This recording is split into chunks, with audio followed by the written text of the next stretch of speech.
बाबा ने 2 लाख गाय दान देने का संकल्प लिया। ब्राह्मणों को 2 लाख धेनु नाम न्योते प्रादाद विप्रेभ्य समलंकृते तिलाद्रीन सप्तरत्नो भसात गौमांबरा। रत्नों से ढक करके, रेशमी वस्त्र उड़ा करके, गायों को सोना सींग में लगवा करके, खुरों में चांदी लगवा करके, और नंद बाबा ने 2 लाख गाय ब्राह्मणों को दान संकल्प किया। और 7 तिल के पहाड़ और दान किए नंद बाबा ने ब्राह्मणों को, सबको दान किया नंद बाबा। ये बातें बड़ी अजीब सी लगती है। अब इसमें एक बात होती है परीक्षित जी, हम आप लोग कलयुग के जीव हैं, और ये बात है द्वापर की, त्रेता की, सतयुग की बातें हैं। ये जो कथाओं में हम सुनते हैं, ये जो सुन रहे हैं वो तो द्वापर की है। तो जो पहले के लोग हुआ करते थे, उनकी सोच में हमारी सोच में बड़ा अंतर है। उनकी सोच द्वापर की थी, हमारी सोच कलयुग की है। तो हम कैसे सोच सकते हैं द्वापर की सोच को? द्वापर की सोच में हम क्या जी सकते हैं? नहीं जी सकते। हम तो कलयुग की सोच में ही तो जिएंगे, कलयुग की सोच में ही जी रहे हैं। इसलिए ऐसा लगता है क्या ये बातें झूठी तो नहीं है, लेकिन झूठी नहीं है, ये बातें बिल्कुल सच्ची है। इनके लिए आपको भजन करना पड़ेगा, साधना करनी पड़ेगी, ध्यान साधना। फिर आप सत्य द्वापर के सब में जी लोगे। इनके लिए आपको बड़े परिश्रम की, तप की जरूरत है, ध्यान साधना की जरूरत है। गुरु की शरण में जाकर जब आप ध्यान साधना करेंगे तो सच बता रहा हूँ आपको, आप विश्वास क्या करोगे, वो अवस्था एक अलग ही होती है।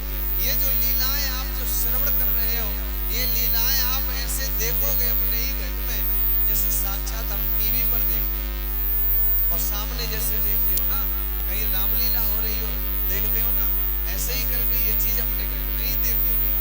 लेकिन उसके लिए अवस्था चाहिए। तो उस अवस्था के लिए हमें प्रयास करते रहना चाहिए, तो हम अपने आप में विश्वास होगा और ये बातें बिल्कुल सटीक लगेंगी। लेकिन इस बात को मन स्वीकार करे या न करे, इस बात को आत्मा स्वीकार करती है। और आत्मा स्वीकार करती है परीक्षित जी, तभी तो आप यहाँ बैठ के सुन रहे हो। आत्मा स्वीकार न करती तो हम यहाँ बैठ करके इन कथाओं को श्रवण नहीं करते। इसलिए तो परीक्षित जी इस प्रकार नंद बाबा के घर में अनेकों गोपियां आ रही हैं, जा रही हैं, नवजात शिशु को आशीर्वाद देती हैं, ये चिरजीवी हो, लाला बड़ा हो और इसकी रक्षा करे परमात्मा, ऐसा उसे आशीष दे रही है। भगवान श्री कृष्ण समस्त जगत के एकमात्र स्वामी हैं और उनके जन्म उत्सव पर ग्वाल बाल आनंद से मतवाले होकर के दही दूध उलीचने लगे, मक्खन उलीचने लगे और सबके एक दूसरे के मुख पर लगाने लगे।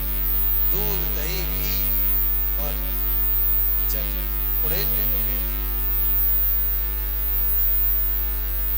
और नंद बाबा के आंगन में नौबत बाज रही थी।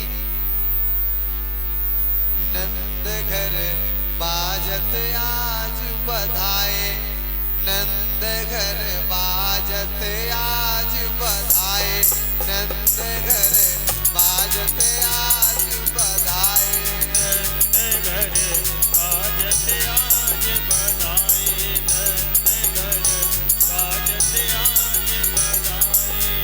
धन्य यशोमती कोख तुम्हारी, धन्य यशोमती कोख तुम्हारी, जगतारन हरि आए, नंद घर बाजत आज बधाए, नंद घर बाजत आज बधाए।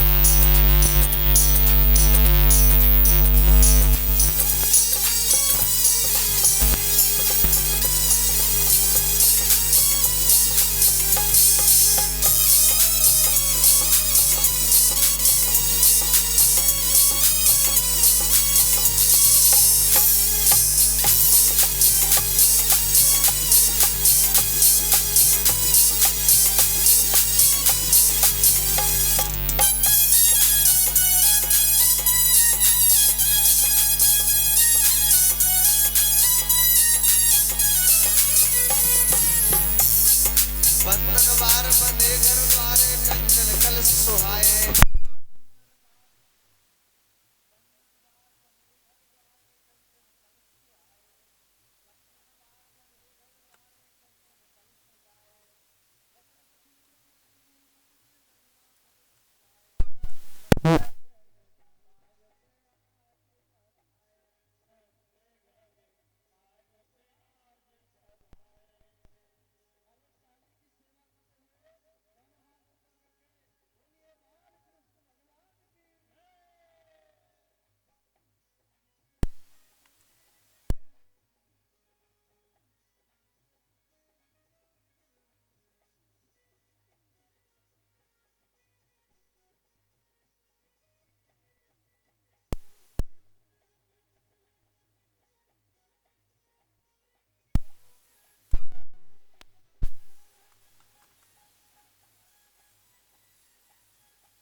गोपट है मदान बोधी ने मड़ में चौक पुराए।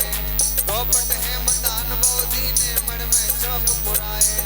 धन्य विनीत भरे आनंद और जिन हरि कंठ लगाए। नंदगर बाजते आज बधाए।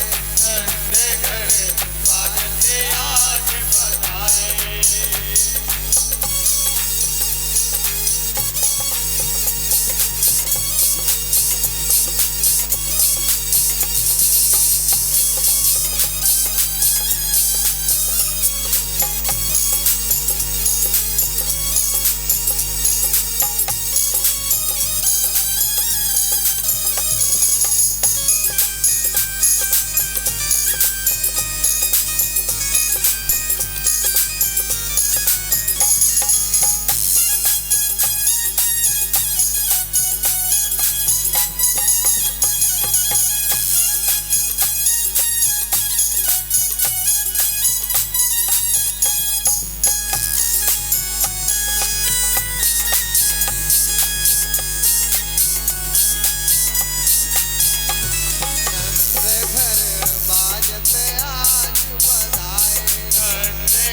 देवता छिपे थे गोपों में, देवी गोपी बन गाती थी। गौरी जी चौक पूरती थी, पलने को सची झुलाती थी। ब्राह्मण का वेश बना करके ब्रह्मा